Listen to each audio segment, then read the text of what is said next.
A maioria dos cristãos são pobres, são pessoas que, dependendo da condição econômica do país, são os que vão mais sofrer, né? E depois vão se perguntar por que que Deus não está olhando para nós. Porque muitos cristãos estão conformados apenas em a igreja, né? Se alimentar da palavra, ouvir os louvores, mas continuam só buscando a sua própria salvação. Não pregam o evangelho para ninguém, não se preocupam com a situação do país, sabendo que se estava difícil dois idosos viverem aposentados, quanto mais dois idosos quando nenhum deles consegue alcançar a aposentadoria. É exatamente isso que estão fazendo com o nosso país. E os cristãos ainda são bobinhos. Eles acreditam que aqueles pastores que estavam ali fazendo a igreja de palanque, fazendo a igreja de cabo eleitoral, eles acreditam que esses pastores querem o bem da igreja. Eles querem colocar os parentes deles na política para eles mamarem na teta do governo da mesma forma que os políticos corruptos. Eles não querem fazer nada pelo povo. E a gente fica pensando, não, a gente vai colocar gente de Deus lá. Também já pensei dessa forma, mas os que estão indo para lá, eles não estão interessados em buscar a Deus naquele lugar. Eles não estão interessados em botar Deus naquele lugar e nem a verdade. Não querem botar a palavra de Deus lá. Nem a verdade com a sua própria vida. Então ficamos aqui, essas tragédias, elas vão acontecer mesmo, está escrito. Tá, então cruze os braços e deixa acontecer. Não pode isso. Os cristãos precisam ser mais espertos, acordarem para a vida, observar o tempo que estão vivendo. Um cristianismo michuruca, onde falsos profetas ainda conseguem conquistar o coração da igreja. Em pleno século XXI, nós somos tidos como trouxas. Não quer dizer que não é porque você dá dízimos e ofertas na sua igreja, não. É porque obedecem a esses pastores que pregam mentiras. Que você vai para a igreja para conseguir carro, casa, que você tem que prosperar mais porque você agora é filho de Deus. E toda essa baboseira. Vocês estão no século XXI. A internet aí, teologia à vontade. Um monte de gente formada em teologia que não tem chamado para o evangelho. Quando você tem chamado, você respeita a palavra de Deus. Quando você respeita a palavra de Deus, você prega, você é respeitado como servo de Deus. Eu duvido que eu prego aqui uma palavra e eu sou reprovado por um outro servo de Deus. Duvido. Eu duvido que você vai ouvir da minha boca uma profecia, como vejo muitas aí, canal aí de profecia com 500 mil inscritos, onde as profecias são como chuva, são como nuvens sem água, sem chuva. O cara mente, fala que Deus revelou, a coisa não acontece, eles ainda tentam forçar uma barra para poder encaixar o acontecimento das profecias deles, e os bobões dos crentes ficam se inscrevendo nesses canais. E ainda ouve, porque esses canais são levantados por políticos. Você não acha que nesse tempo tem um monte de políticos financiando pessoas para estarem aí exaltando o governo? Você não acha que nesse tempo tem pessoas fazendo falsas profecias, usando o evangelho de qualquer maneira, porque sabe que o povo brasileiro é bobo? Na África do Sul, a Igreja Universal foi banida. Porque o líder de lá na África, eles não aceitaram essas coisas que acontecem aqui no Brasil. De imediato eles não aceitaram. Quem tem o verdadeiro evangelho, de imediato não aceita muitas coisas. Não estou falando só dessa denominação, não, de várias. Não dá para aceitar, é inaceitável isso. Anos e anos de corrupção. Parece que Deus está juntando a política e a religião, aqui ó, o evangelho, e vai moer esses caras. Vai moer esses caras. Deus teve que fazer alguma coisa que os cristãos não acordam. A gente prega, fala que aquilo é errado, as pessoas continuam ali. Os que são impuros na fé, cujo Paulo diz que deveríamos nem compartilhar uma refeição com eles, né? Compartilhar uma refeição, sentar do lado e comer junto com esse cara, já seria um ato de comunhão com ele. Nem isso a gente deveria fazer. para que eles fossem envergonhados, mostrando que não fazem parte do nosso evangelho, porque eles envergonham a palavra de Deus. Não existe esse papo nas épocas as coisas mudam, gente. Não existe esse papo de, eu quero saber da minha igreja, eu não quero me envolver, eu não quero... Tá bom, cruze os braços para a sua nação, cruze os braços. Eu quero ver o dia que surgiu uma guerra. Na guerra vai cristão e não cristão, morre cristão e morre não cristão. Na velhice, cristão e não cristão sofrem doenças, sofrem problemas financeiros. Eu confio no meu Deus, também confio. Mas muitos lutaram para a gente ter a liberdade que temos hoje de escolher a nossa religião. Muitos lutaram para que a gente tivesse aqui um confronto de ideias onde o preconceito não chega a dominar isso aqui. Pessoas perderam a vida por isso. E o que nós estamos fazendo hoje?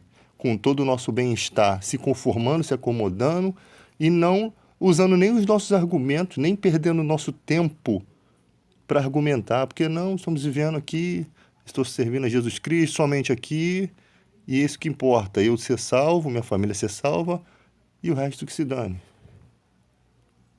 Infelizmente, estamos assim. Vocês têm que entender, existem os momentos solenes. Você pega a palavra de Deus e fala somente dela, ela que tem poder. Não precisa de muita estratégia. O evangelho não precisa de muita estratégia. O poder está na palavra, não está nas nossas estratégias. A palavra bem pregada, ela chega, ela faz modificação no coração humano. É o poder de Deus, é a palavra de Deus. Nós vivemos numa época em que o cristão acha que o diabo é mais forte que Deus. Ele acha que tem que pegar as coisas de macumba lá e desfazer aquele feitiço ali. Eles acham que precisam disso. Sendo que em nenhum momento da Bíblia ensina isso. A Bíblia ensina, aceite Jesus. Ele te tira do império das trevas para o reino do Filho. Deus te tira do império das trevas para o reino da luz. Acabou. Você é filho de Deus.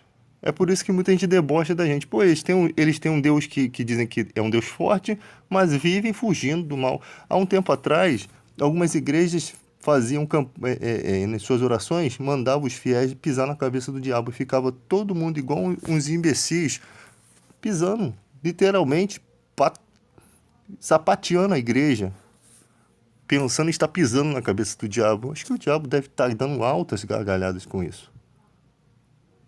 Altas gargalhadas. Se o pastor que ensina isso, que tipo de evangelho esse cara tem no coração, cara?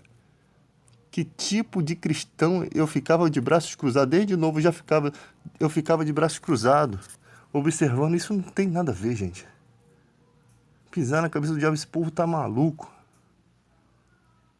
Eu sempre fui a ovelha desgarrada, sempre fui do conto, ficava observando aquilo, e ia lá na Bíblia e caçava, procurava, onde está escrito aqui que eu tenho que pisar na cabeça do diabo dentro da igreja?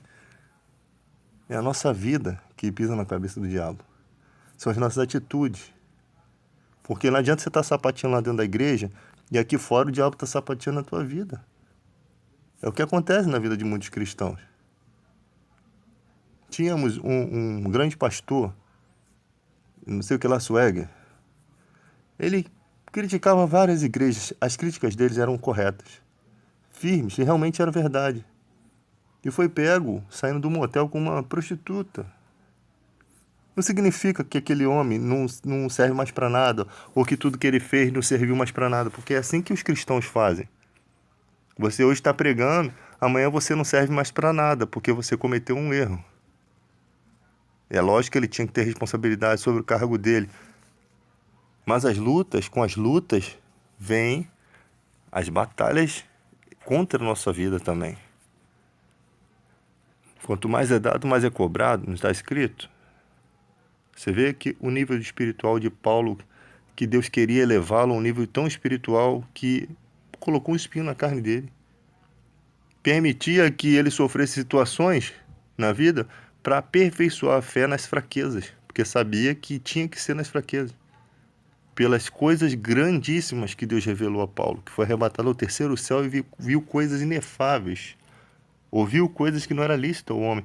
Então, grandes condições grandes responsabilidades. E tem gente que fica, não, tem que receber o Espírito Santo, tem... Comece a buscar Deus. Comece a andar no caminho certo. Continue em Jerusalém até que do alto seja revestido de poder. Continue pisando na terra santa. Continue pisando no espaço de Deus, na caminhada. Continue. Quando for necessário, todas as coisas virão. As bênçãos vêm e te alcançam. É Ele que nos conduz. Não somos nós que dizemos para Deus o que Ele tem que fazer. Nem a nossa conversão foi assim. É Ele que, e não foi vós que me escolheu, eu que vos escolhi e vos nomeei para que vade e deis fruto. Foi Ele que nos encontrou nos embaraços da nossa vida. Então deixa na mão dele. Eu sei que você tem que fazer certos esforços nesse sentido. Orar mais, se consagrar mais, meditar mais em Deus, pregar mais a palavra de Deus. A pregar a palavra de Deus é muito importante. Porque Jesus disse, se vocês derem fruto, né, eu vos limparei para que produzam mais fruto. Que estando em mim der fruto, eu limpo para que produza mais fruto. Tem gente que está querendo frutificar sem estar em Jesus. A sua pregação nunca esteve em Jesus. Um dia ele vai dizer assim, eu nunca vos conheci, apartai-vos de mim. Jesus nem sequer disse, eu já conheci vocês, mas vocês me esqueceram. Não, eu nunca vos conheci. Ele está falando para aquelas pessoas que usam, talvez, que usam o evangelho para seu benefício. Nunca de fato conheceu a Jesus, porque o coração dele nunca conheceu a Jesus. Deus é Espírito. Agora também Jesus é Espírito. E os adoradores devem adorar o Pai e o Filho em Espírito e verdade. Nunca vos conheci, ou seja, o seu coração nunca entrou em contato comigo. Seu coração nunca desejou estar comigo, sempre desejou os seus interesses. É assim que muitos líderes estão. E a mente desses caras são cauterizadas, como está lá em 1 Timóteo 6,9. Paulo disse a Timóteo, segue o meu exemplo, foge dessas coisas. Os que querem ser ricos caem em tentações e ciladas. Tem muita gente que está abrindo porta de igreja, não é para servir a Deus. É porque não quer trabalhar fora, não quer pegar condução, quer ser sustentado pela obra. Não há problema em a obra sustentar a vida de um homem de Deus, mas você tem que ter chamado. Porque quando você tem o chamado, você pode receber os benefícios da obra de Deus, mas isso não é importante na sua vida. Quando esses benefícios faltarem, não são importantes para a sua vida. O importante é a palavra de Deus. Você vai viver até a condição que Deus te der. Se Deus te chama para uma igreja que você recebe o teu salário, recebe as coisas, não tem problema algum. Né? Como diz, atarás a boca ao boi que debulha. Paulo diz, por acaso Deus tem cuidado de bois ou está falando acerca de nós? Se o cara está trabalhando na obra de Deus, cuidando de vidas, por que ele não deve ser remunerado? Se ele tem família, se ele tem também os mesmos problemas de outras pessoas. A Bíblia ela não é uma coisa para louco, não. Ela não te chama para ser monge, não. Para comer a comida da mão das pessoas, não. Ela te chama para ser abençoado porque você está sendo uma bênção na vida das pessoas. Se você não consegue entender que aquele pastor que está ali perdendo a vida dele em oração, em busca pela sua vida, pela sua família, não merece ser abençoado, você é um miserável. Porque um médico, quando você vai no hospital, ele te receita, às vezes receita qualquer remédio, às vezes receita o remédio certo. Ele tem um direito sobre a sua vida, foi isso que Paulo ele diz, é isso que Paulo mostra. Ele tem direito de receber dinheiro de você. Você vai numa consulta, você paga dinheiro, ele tem o salário dele. Por que não os homens de Deus? E a igreja já devia ter preparado isso, porque chega uma época de guerra, de fome, quem é que vai cuidar? Quem é que você acha que vai ter coração para cuidar dos cristãos? Quem você acha que vai ter coração? Somente o outro servo de Deus. Então seria bom que a igreja estivesse fazendo a sua parte. Mas o que nós vemos é líderes só pensando em dinheiro. Ele não abre uma igreja porque está ganhando muitas almas, não. Ele abre uma igreja porque é uma grande fonte de renda. O cara abre uma mega igreja e depois fica jogando na cara dos fiéis. Vocês não gostam do ar-condicionado? Vocês não gostam do banco? Então vocês têm que doar dinheiro. A igreja tem que crescer na proporção que Deus abençoa. Não pode ser assim, uma coisa... Primeiro que a palavra de Deus é primeiramente pura. Quando uma pessoa entra na igreja, ela vem do mundo. Ela está cansada das impurezas do mundo, ela está cansada dos pilantras que há no mundo. Se ela chegar dentro da igreja e ela ouvir uma coisa que soa para ela uma impureza, ela não vê pureza no trabalho, ela vira as costas para Deus. Às vezes a única oportunidade, porque ela chega ali, ela vai começar a achar que todas são daquele jeito. E hoje em dia muitas são assim. Você chega, ouve, você vê que aquela palavra não tem nada a ver com a Bíblia. A Bíblia é muito pura, cara. É muito pura. Dá para você pregar, falar de dízimo, de oferta, sem de forma alguma oprimir ninguém, sem de forma alguma mostrar alguma impureza. Porque nós temos a mente de Cristo. A gente tem a condição, temos o Espírito Santo que consegue falar o coração do homem. Ele consegue sentir a suavidade das palavras de Deus. Jesus falou, as minhas ovelhas ouvem a minha voz. Quando Jesus curou um certo homem, que ele falou, levanta, toma o teu leito e vai para tua casa. Os fariseus vieram em cima e falou assim, não é lícito carregar o leito, hoje é sábado. Ele falou assim, aquele que me curou, ele mandou eu fazer isso. Ou seja, se vocês querem me forçar alguma coisa, seja melhor do que ele. Porque ele fez por mim o que vocês nunca fizeram em toda a vida de vocês. Vocês não têm poder. E esse cara afronta eles. A fé dele deu ousadia, né?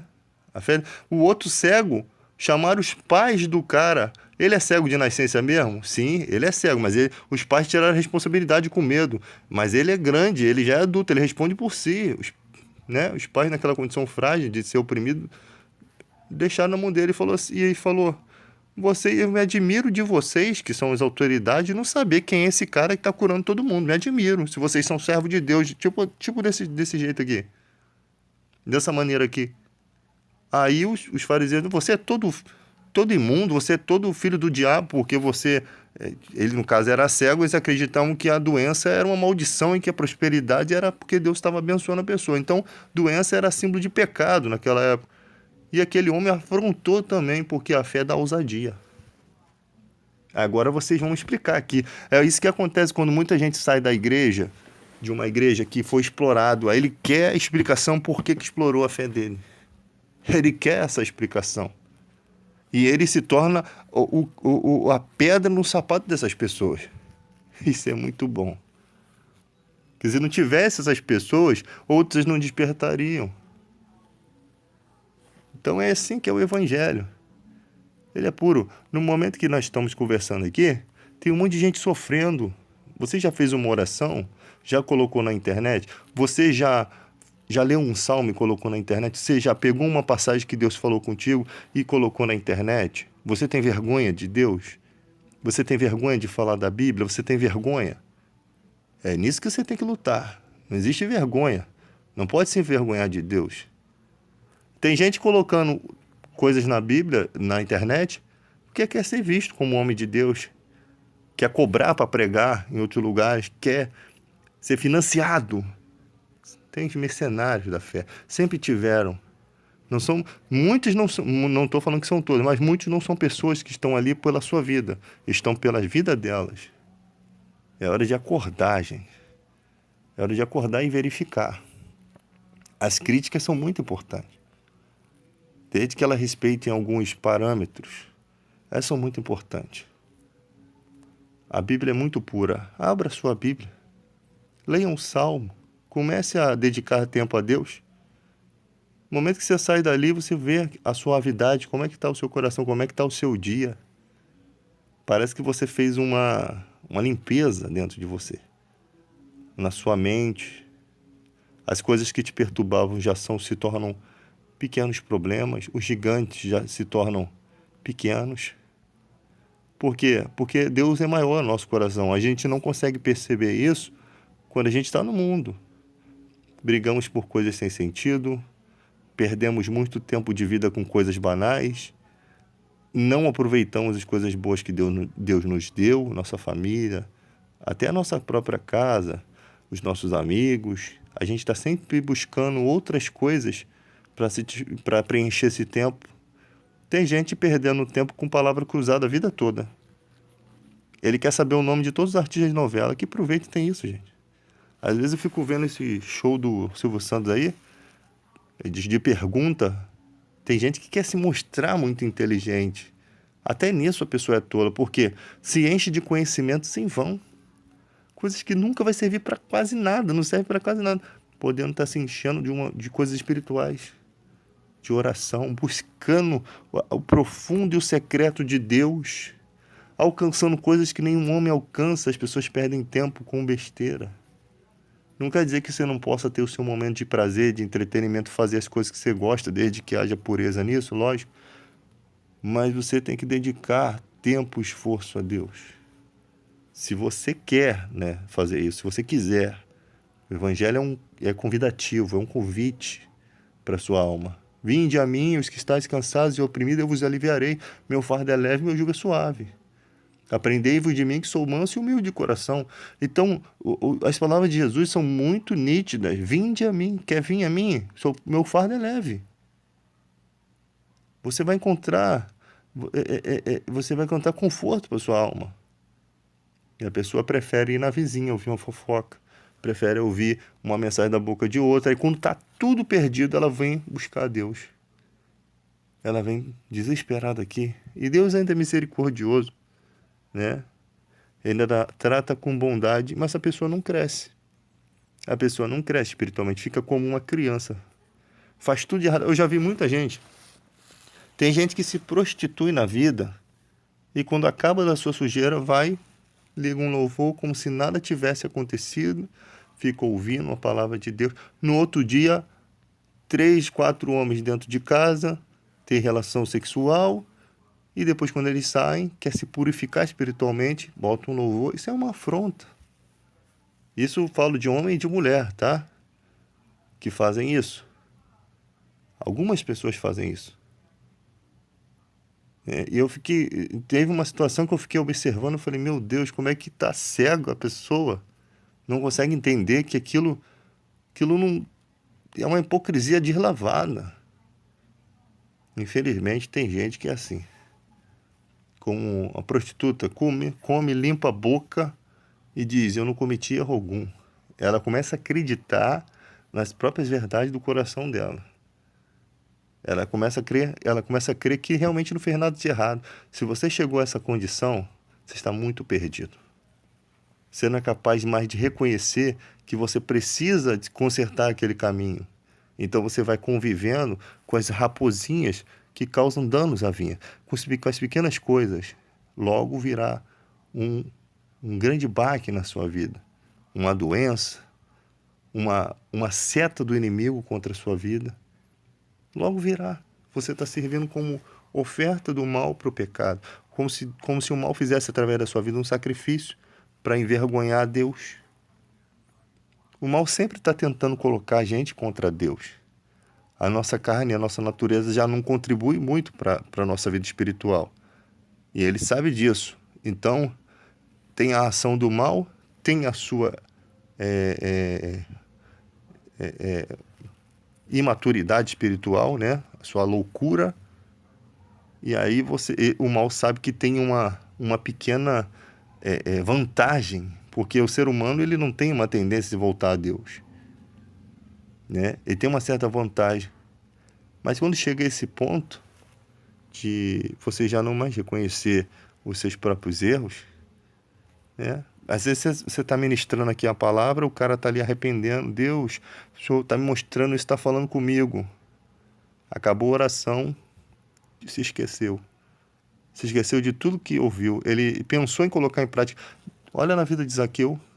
Hoje mesmo, se eu tiver defraudado alguma coisa, eu restituo 4 vezes mais, de acordo com a lei. Estava escrito que era assim.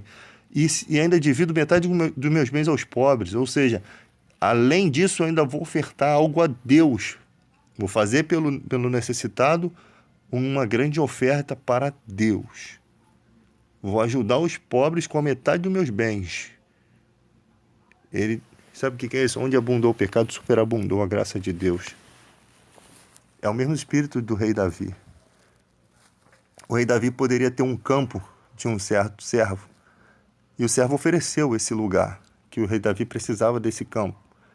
E o rei Davi, de maneira nenhuma, eu não vou oferecer a Deus aquilo que não me custe nada. Eu não vou oferecer a Deus, eu não vou usar isso. Tem falso pastor que pode usar isso para falar assim, não, então tá vendo? Não vai dar esse fusquinha para a igreja não, dá a sua Ferrari.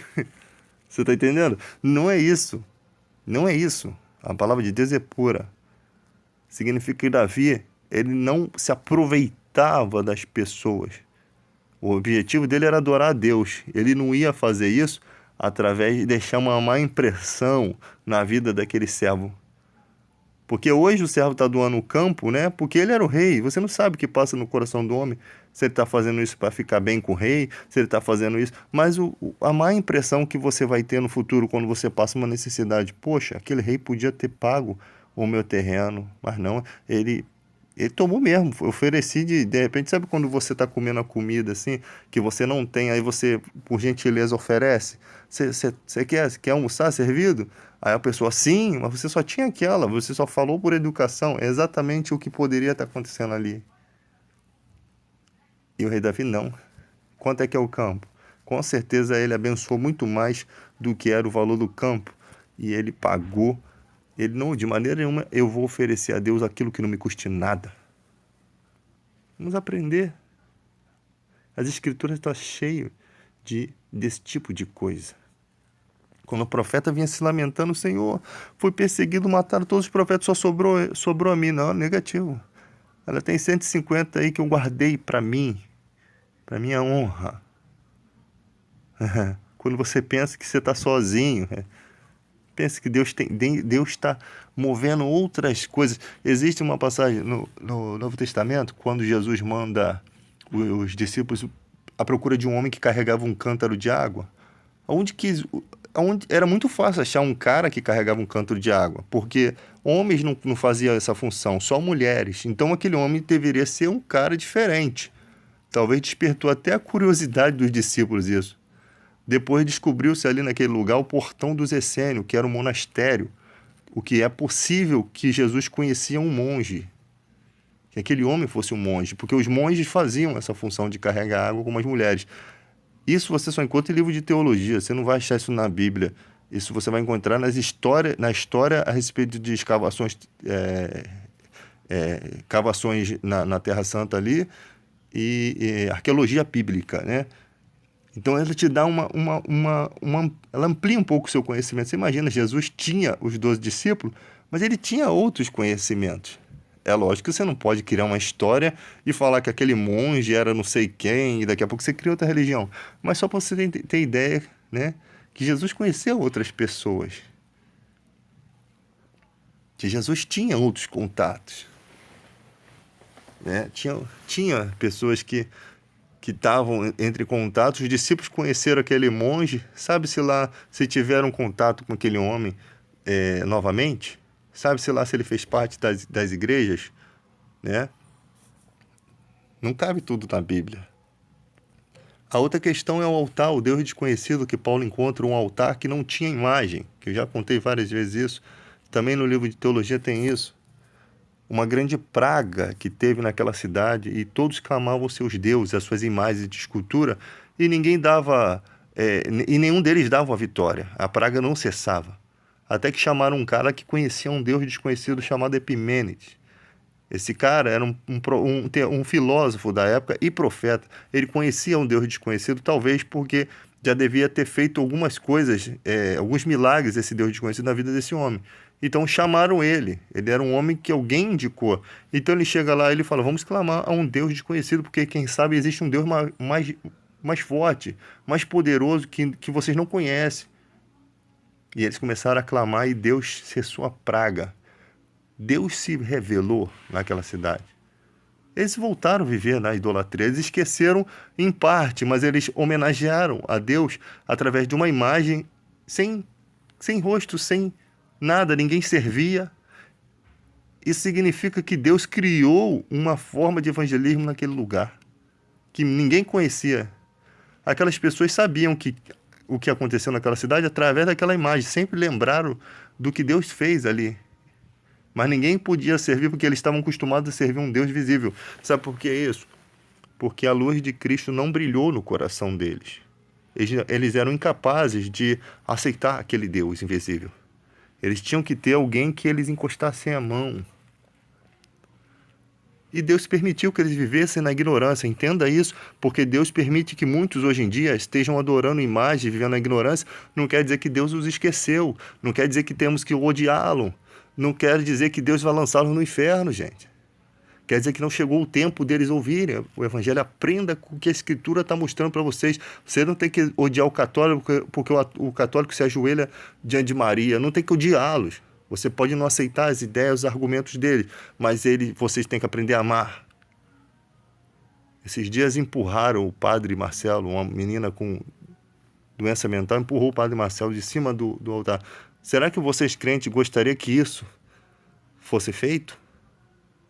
A Bíblia diz, é em paz que se semeia o fruto da justiça para os que promovem a paz. E a ninguém devemos coisa alguma a não ser o amor com que Cristo nos amou. Nós devemos o amor uns para com os outros. Seja de qual religião for, temos que amar.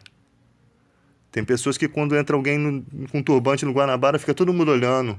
Nossa, meu Deus do céu, que, sabe, distrata a pessoa. Temos que amá-los. São pequeninos. São pessoas que estão seguindo a luz que elas acreditam que é a luz. Então, você não precisa parar e dizer que ela está servindo o diabo, você não precisa se meter na vida dela, você não precisa parar um travesti na rua e falar assim, você vai para o inferno se você continuar assim. Não adianta. O Evangelho de Cristo é Ele que é o poder. É Ele que é o poder de Deus. Pregue o amor de Cristo, pregue as Escrituras, que ela vai encontrar o destino. Isaías 55, 10 e 11. Diz que assim como a chuva não volta para o céu, sem antes regar a terra, assim a palavra que sai da minha boca não volta para mim vazia. Não volta. Antes faz o que me apraz e prospera para aquilo que eu designei. Eu nem preciso mais ler isso. Isso tem que estar no coração, não está decorado, mas está no coração. O Espírito Santo faz você lembrar do que você precisa falar. Isso é dom. Eu agora vou me gloriar, como alguns. Me gloriar porque eu prego a palavra de negativo. Eu recebi, eu não tenho do que me gloriar. O cristão não pode se gloriar nisso, porque ele recebeu, ele não produziu isso. Ele não produziu essa fala, ele recebe. E hoje em dia você nem precisa ter dinheiro para pregar o evangelho. Você tem o YouTube, está pertinho aqui. O que não pode é uma pessoa procurar a Deus e não encontrar Ele nem na internet. Não encontra. Eu sei, eu sempre falo isso, tem coisas que não vai acontecer na sua vida através da internet. Tem coisas que é só na igreja você vê. Tem palhaçadas também que só na igreja você vê. Mas tem muita coisa espiritual que você só vê na igreja. Não existe esse negócio de igreja sem templo, sem reunião. Paulo disse a respeito disso, alguns deixaram a congregação. Alguns deixaram de congregar como é de costume. Não pode. Por quê? Porque numa época de guerra, quem são seus irmãos? Você não vai para a igreja. Aí você se reúne numa praça, né? Aí um dia aquela pessoa vem, outro dia não vem, tá sempre pessoas diferentes ali, você não cuida da alma. É muito fácil você pregar o evangelho de igreja em igreja, é difícil é você cuidar da pessoa e manter esse cuidado a vida toda. Isso é difícil. Você tem que pregar, você tem que louvar, você tem que estar na igreja com a sua responsabilidade, mas você é humano, tem dias que você não quer louvar. Tem dias que teu espírito está triste, você não quer pregar. Sobre aqueles que ministram, sobre aqueles que louvam, é uma responsabilidade muito grande, a pressão é muito grande. Eu falo, o dia que eu não dá, eu não venho. Eu não estou me sentindo bem, não vou. Fico em casa meditando, confortando a minha mente, descansando, para que quando eu for à igreja, eu vou com o coração inteiro. De coração inteiro, completo. Não dá. Como vou entoar a canção se meu coração está triste? Como aconteceu com Israel quando estava aprisionado. Às vezes a gente está aprisionado espiritualmente. Às vezes estão com as ideias bagunçadas. Então você não consegue. Jesus falou, como é que vocês vão dar fruto se vocês não estão em mim? Se não estiver em mim, não tem como dar fruto. Às vezes você não consegue se conectar. E você fica buscando o que está acontecendo. Às vezes Deus está mandando ore mais. busque mais. Chegou a um ponto de responsabilidade maior. Chegou a um ponto que você está se esquecendo da prioridade.